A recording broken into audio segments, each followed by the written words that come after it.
Hello everyone. तो last class में हम लोगों ने पैरेन्काइमा, कोलेन्काइमा और स्क्लेरेन्काइमा के बारे में पढ़ा और अभी हम लोग अपनी क्लास को आगे बढ़ाते हुए इसके बारे में बात करते हैं आगे। What you observe is the outermost layer of the cells called epidermis. तो जो हम लोगों ने देखा था कि जो outer layer of the cells है उनको हम लोग क्या बोलते हैं, एपिडर्मिस बोलते हैं। सेल का जो आउटर लेयर था उसको हम लोगों ने क्या बोला था, epidermis.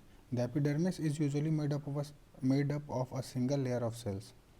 In some plant living in very dry habitats, the epidermis may be thicker since protection against water loss is critical। तो जैसे कि हम किसी भी सेल का जो आउटर लेयर है वो एपिडर्मिस कहलाता है, ठीक है।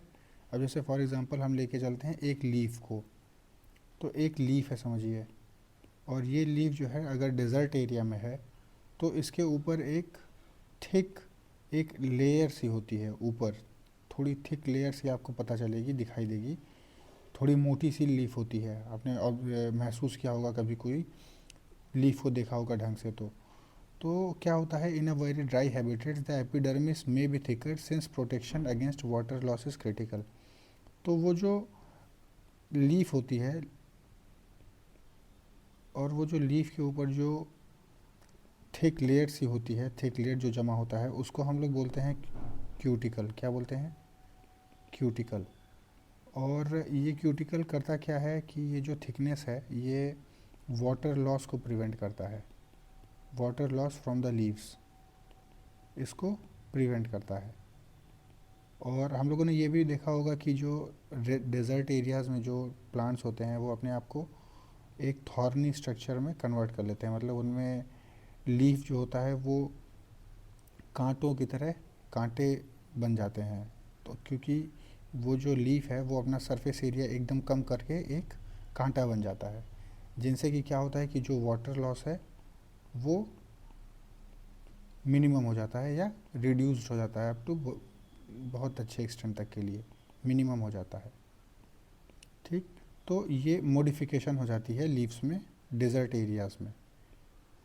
और वो जो लीफ का जो क्यूटिकल है, अपर जो ऑयली सरफेस कह लीजिए है मोटा सा, उसको हम लोग क्या बोलते हैं, क्यूटिकल, ठीक। चलिए आगे बढ़ते हैं। The entire surface of the plant has an outer covering epidermis, it protects all the parts of the plant. Epidermal cells on the aerial part of the plant often secrete a waxy water resistant layer on their outer surface। जैसे वो waxy layer होता है और water resistant layer on the outer surface. This aids in protection against loss of water, mechanical injury और invasion by parasitic fungi. तो वो तीन चीज़ों में हेल्प करता है। कौन कौन सी चीज़ें हैं वो बताइए। पहला क्या क्या था वो, लॉस ऑफ वाटर, दूसरा मैकेनिकल इंजरी, और तीसरा इन्वेजन बाय पैरासाइटिक फंगाई। तो ये जो थिक लेयर हम लोगों ने देखा लीफ का जो है क्यूटिकल जिसको हम लोगों ने बोला, वो किन चीज़ों के लिए हेल्प करता है, प्रिवेंट कर रहा है, पहला लॉस ऑफ वाटर को प्रिवेंट कर रहा है, मैकेनिकल इंजरी, प्लांट को कोई इंजरी ना हो उसके लिए वो प्रोटेक्ट कर रहा है उसको, और तीसरी क्या है, इन्वेजन बाय पैरासाइटिक फंगाई, है ना। कोई भी अगर फंगस है या कोई एक ऐसा चीज़ है जिससे कि प्लांट को जो है हार्म हो सकता है, उसके ग्रोथ में, ग्रोथ इनहिबिटर का काम कर सकता है, उसके ग्रोथ में बाधा उत्पन्न कर सकता है, तो वो जो क्यूटिकल जो लेयर है, थिक वैक्सी लेयर, वो क्या करती है, उसको प्रोटेक्ट करती है। It is a thick waxy layer, ठीक। Since it has a protective role to play, cells of the epidermal tissue form a continuous layer without intercellular spaces. तो उनमें जो सेल्स होते हैं वो एक कॉन्टिन्यूस लेयर फॉर्म करते रहते हैं और उनमें कोई भी इंटरमोलिकुलर स्पेस या इंटरसेलुलर स्पेस नहीं होता है, ठीक। Most epidermal cells are relatively flat, वो रिलेटिवली फ्लैट होते हैं epidermal cells. Often their outer and side walls are thicker than the inner wall. ठीक। We can observe small pores here and there in the epidermis of the leaf. Small pores here and there उसमें होते हैं leaves के epidermis में small pores हमको दिखाई देते हैं, और उन स्मॉल पोर्स को हम लोग क्या बोलते हैं? स्टोमेटा। तो stomata are enclose by two kidney shaped cells called guard cells, है ना, वो किडनी शेप्ड सेल्स के होते हैं स्टोमेटा, कुछ ऐसा स्ट्रक्चर होता है उनका, और ये लीफ के स्ट्रक्चर में पाए जाते हैं। और ये क्या करते हैं? They help in the exchanging of gases, है ना, और ट्रांसपिरेशन में हेल्प करते हैं। ठीक है। They are necessary for exchanging gases with the atmosphere. Transpiration क्या होता है? एक शॉर्ट वीडियो में मैंने डाला था कि loss of water in the form of water vapour also takes place through stomata. तो जो कुछ भी एक्सचेंज ऑफ गैसेस होता है ना, एक्सचेंज ऑफ गैसेस या ट्रांसपिरेशन है, तो ये सब किससे होता है? All this happens through the small pores present in the leaves known as stomata. Exchange of gases में क्या होता है? जैसे कि वो CO2 लेता है, एब्जॉर्ब करता है और ऑक्सीजन रिलीज करती है। और ट्रांसपिरेशन क्या होता है? हम लोगों ने देखा कि loss of water in the form of vapour, loss of water in the form of vapour, इसको हम लोग क्या बोलते हैं? Transpiration. Also takes place through stomata. चलिए आगे बढ़ते हैं। Recall which gas is required for photosynthesis, बताइए कमेंट सेक्शन में हमको बताइए कि which gas is required for photosynthesis. चलिए मैंने आंसर भी लिख दिया, CO2 is required for photosynthesis. Epidermal cells of the roots whose function is water absorption commonly bear long hair like parts greatly increase the total absorbed surface area। ठीक है। तो epidermal cell of the roots, जैसे हम लोगों ने पढ़ा था, ये एक प्लांट है, समझिए, ये एक बाहर एक प्लांट है, ये ग्राउंड है, ये इसका रूट है। तो रूट में हम लोगों ने देखा था कि ये रूट के जो ये रूट हेयर्स होते हैं ये काफ़ी बड़े होते हैं और या फैले हुए होते हैं। तो इनका फंक्शन होता क्या है? ये जो रूट हेयर्स हैं इनका फंक्शन क्या होता है? ये ज़मीन के नीचे जो होते हैं ये वो इंक्रीज़ कर देते हैं सरफेस एरिया वाटर एब्जॉर्ब करने के लिए, है ना, increase the surface area for water absorption, है ना, क्योंकि ये जितने ज़्यादा होंगे वो उतने ज़्यादा ही वाटर मॉलिक्यूल्स के टच में आएंगे और वहाँ से रूट्स में क्या होगा? वाटर का ऑब्जॉर्प्शन मैक्सिमम हो पाएगा।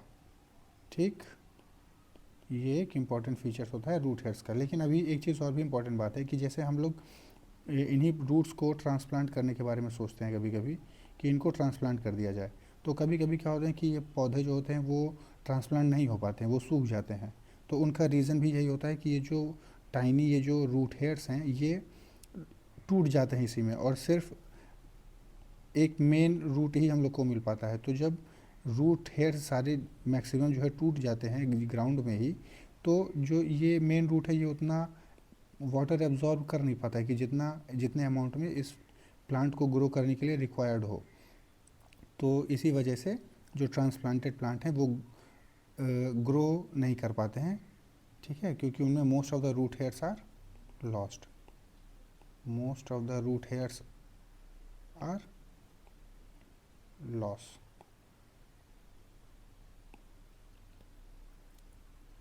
लॉस्ट। चलिए आगे बढ़ते हैं। Is the outer layer of the branch tree different from the outer layer of a young stem, बताइए। As a plant grow older the outer protective tissue undergo certain changes. तो जैसे जैसे प्लांट बढ़ते हैं तो उनके जो आउटर की जो प्रोटेक्टिव टिश्यू है वो कुछ चेंजेस उनमें आते हैं।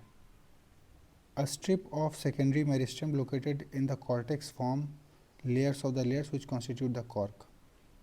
तो क्या होता है, एक सेकेंडरी मेरिस्टेम होता है जिसमें cortex forms layers of cells which constitute the cork. तो एक प्रोटेक्टिव टिश्यू बना लेता है। ये देखिए, जैसे एक कॉर्क सेल्स बन जाते हैं जो काफ़ी थिक होते हैं, काफ़ी सॉलिड होते हैं, उनमें इंटरमोलिकुलर स्पेस कम होता है, इंटरसेलुलर स्पेस कम होता है, जिनसे कि क्या हो कि उनमें जो फंगाई का एक्ट है या बाहर के एटमॉस्फेयर के जो भी प्रॉब्लम्स आते हैं एटमॉस्फेरिक इंटरेक्शंस की वजह से, उनमें प्लांट में कोई प्रॉब्लम ना आए और वो काफ़ी एक हार्ड सा स्ट्रक्चर बना लेते हैं, तो उसको वो प्रोटेक्टिव टिश्यू बोलते हैं।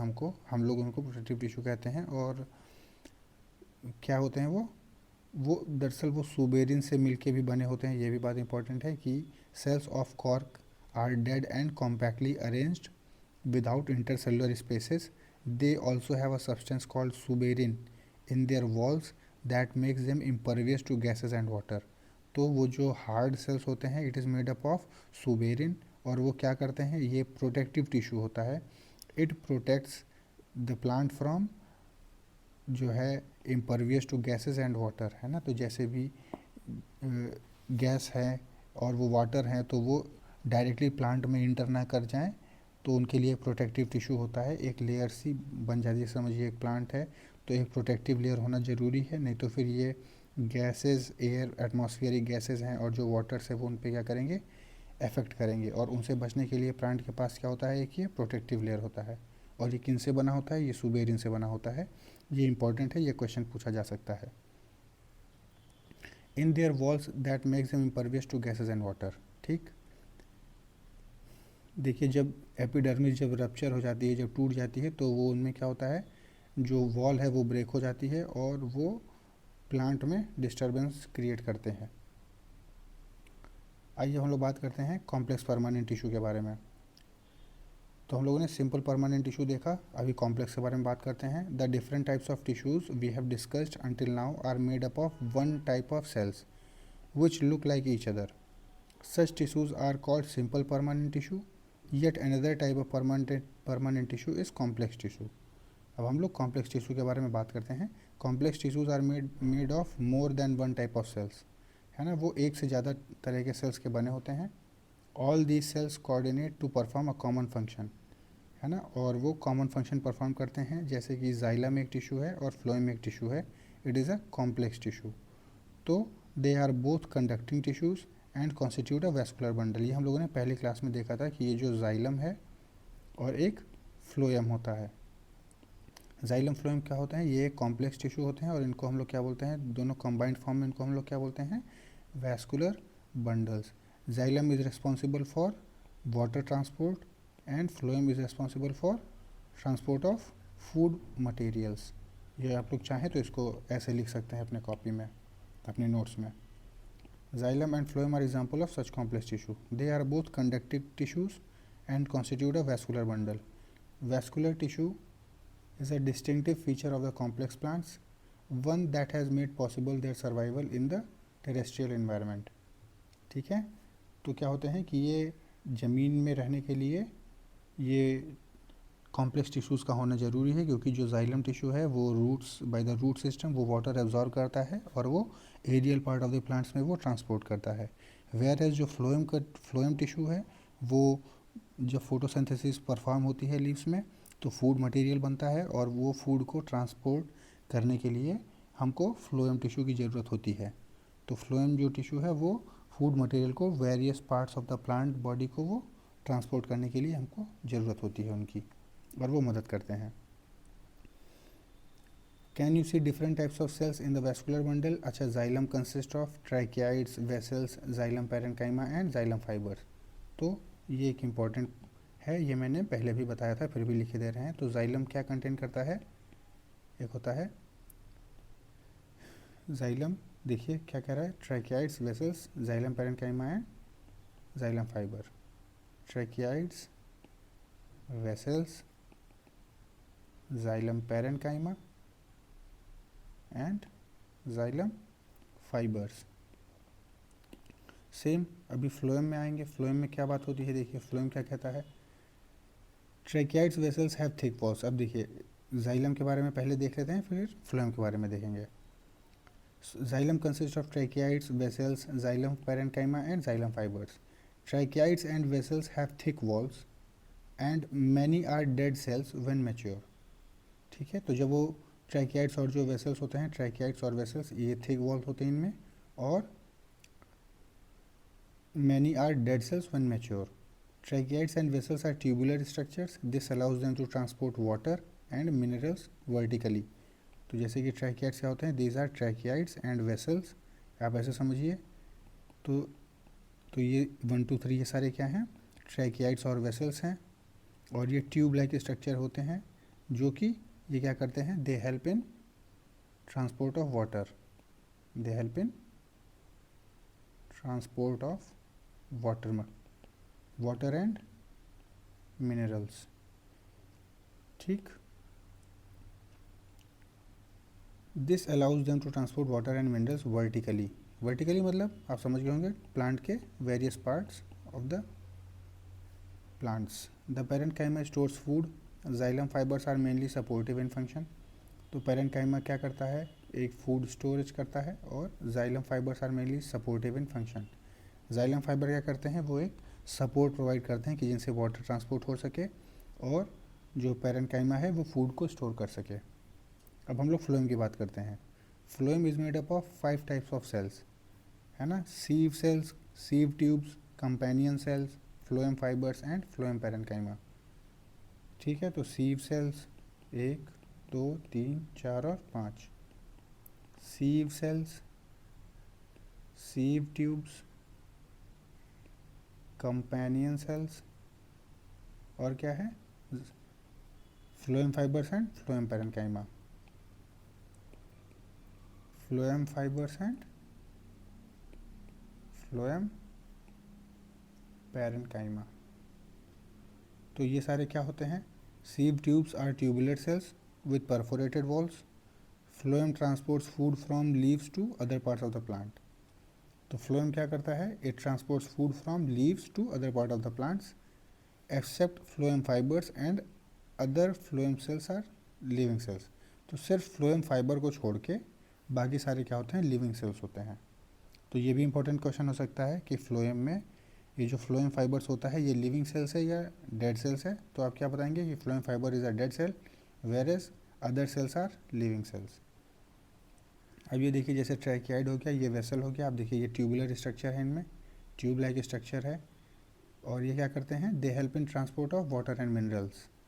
जाइलम पेरेन्काइमा क्या करता है, इट स्टोर्स फूड। देखिए इसमें एक ये न्यूक्लियस और ये साइटोप्लाज्म, ये हम लोग को पता होना चाहिए कि एक सेल में अगर ये जो सेंटर पार्ट है इसको हम लोग क्या बोलते हैं, न्यूक्लियस बोलते हैं, और जो बाहर जो लिक्विड टाइप का मटेरियल होता है इसको हम लोग क्या बोलते हैं, साइटोप्लाज्म बोलते हैं, है ना। और ये जो ऊपर जो लेयर होती है जिनसे बंधी होती है उनको क्या बोलते हैं, सेल मेम्ब्रेन बोलते हैं। ठीक, तो अब ये देखिए टाइप्स ऑफ कॉम्प्लेक्स टिश्यू में ये फ्लोएम का टिश्यू देखिए, एक होता है, एक sieve plate, sieve tubes, phloem parenchyma and companion cells. ठीक है, कॉम्प्लेक्स परमानेंट टिश्यू ये हम लोगों ने पढ़ा, यहाँ तक हमने देखा। अब आगे देखते हैं एनिमल टिश्यू के बारे में। ठीक है, एनिमल टिश्यू के बारे में हम लोग अगली क्लास से शुरू करते हैं उसके बारे में।